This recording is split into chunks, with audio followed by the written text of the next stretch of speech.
বিকেলে চায়ের সাথে বা দুপুরে গরম গরম ডাল ভাতের সঙ্গে এই রকম বাঁধাকপির পকোড়া খেতে দারুণ লাগে। নমস্কার, আমি শিপ্রা। আমার রান্নাঘরে আরও একটি রেসিপিতে আপনাদের সকলকে স্বাগত। আশা করি সকলেই ভালো আছেন, সুস্থ আছেন। আজকে তৈরি করব বাঁধাকপির পকোড়া। আশা করি রেসিপিটি আপনাদের ভালো লাগবে। চলুন তাহলে দেখে নিন রেসিপিটি। বাঁধাকপিটা অনেক বড়, সেই জন্য আমি হাফটা নিয়েছি। আমি হাফটা বাঁধাকপি এই রকম ঝিরিঝিরি করে কেটে নিয়েছি। এবার এর মধ্যে দিয়ে দিচ্ছি কিছুটা পরিমাণ পেঁয়াজ পাতা। পেঁয়াজ পাতাটা বাঁধাকপির মধ্যে দিলে পকোড়াগুলো খেতে বেশি টেস্টি হবে। এবার এর মধ্যে দিয়ে দিচ্ছি কিছুটা পরিমাণ ডাল বাটা। আমার কাছে বেসন ছিল না, সেই জন্য ডাল বাটা দিয়েছি। আপনারা এখানে বেসন দিতে পারেন। দিয়ে দিচ্ছি 3-4 চামচ চালের গুঁড়ো, স্বাদ মতো লবণ, হলুদ, 1 চামচ লঙ্কা বাটা। লঙ্কা বাটাটা দিলে পকোড়াগুলো একটু ঝালঝাল হবে, খেতে বেশি ভালো লাগবে। দিয়ে দিচ্ছি হাফ চামচ চিনি, এটা ব্যালেন্সের জন্য। এবার সব কিছু একসঙ্গে জল ছাড়া মেখে নিচ্ছি। এর মধ্যে জল দেওয়ার দরকার নেই, এই বাঁধাকপি থেকে যে জল বেরোবে এই জলেই মাখা হয়ে যাবে। এই বাঁধাকপির পকোড়ার উপকরণগুলো আপনারা আপনাদের সুবিধা মতো বাড়িয়ে বা কমিয়ে নিতে পারেন। দেখুন, এইভাবে বাঁধাকপির সব উপকরণ ভালো করে মেখে নিতে হবে। আপনারাও এভাবে একদিন বাঁধাকপির পকোড়া ভেজে খেয়ে দেখুন, আশা করি ভীষণ ভালো লাগবে।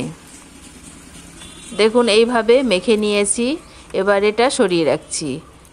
এবার কড়াইটা গরম করে দিয়ে দিচ্ছি পরিমাণ মতো সর্ষের তেল। আমি পকোড়াগুলো সর্ষের তেলেই ভাজবো। আপনারা আপনাদের পছন্দ মতো তেলে ভাজতে পারেন। তেলটা গরম হয়ে গেছে। এবার মেখে রাখা বাঁধাকপির মিশ্রণ ছোটো ছোটো পকোড়া আকারে দিয়ে দিচ্ছি।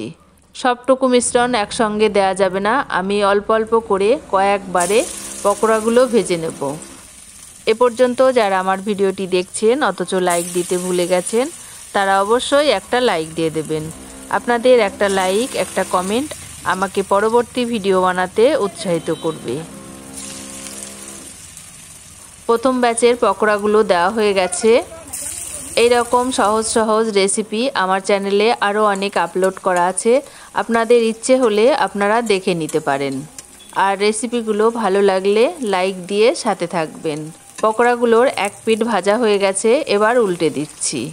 আজকে আমার চ্যানেলে নতুন হয়ে থাকলে চ্যানেলটিকে সাবস্ক্রাইব করে পাশে থাকা বেল আইকনটি অন করে রাখুন, তাহলে আমি যখনই কোনো নতুন রেসিপি দেব আপনারা আপনাদের সুবিধা মতো দেখে নেবেন।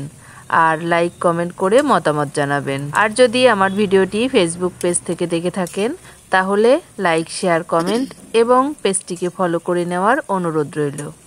উল্টে পাল্টে পকোড়াগুলো লাল লাল করে ভেজে নেব। আপনারাও এভাবে একদিন বাঁধাকপির সঙ্গে পেঁয়াজ পাতা দিয়ে পকোড়া ভেজে খেয়ে দেখুন, আশা করি ভীষণ ভালো লাগবে। প্রথম ব্যাচের পকোড়াগুলো ভাজা হয়ে গেছে, তুলে নিচ্ছি। একইভাবে বাকি পকোড়াগুলোও ভেজে নেব। আজকের এই পেঁয়াজ পাতা দিয়ে বাঁধাকপির পকোড়া রেসিপিটি আপনাদের কেমন লাগলো অবশ্যই কমেন্ট করে জানাবেন। দেখুন, সবগুলো পকোড়া ভেজে নিয়েছি। এবার সঙ্গে দিয়ে দিচ্ছি একটু টমেটো সস। এই টমেটো সসের সঙ্গে গরম গরম বাঁধাকপির পকোড়া খেতে দুর্দান্ত লাগবে। আজ এ পর্যন্তই, আবার দেখা হবে অন্য কোনো রেসিপির সাথে। ততক্ষণ সকলে ভালো থাকবেন। ধন্যবাদ।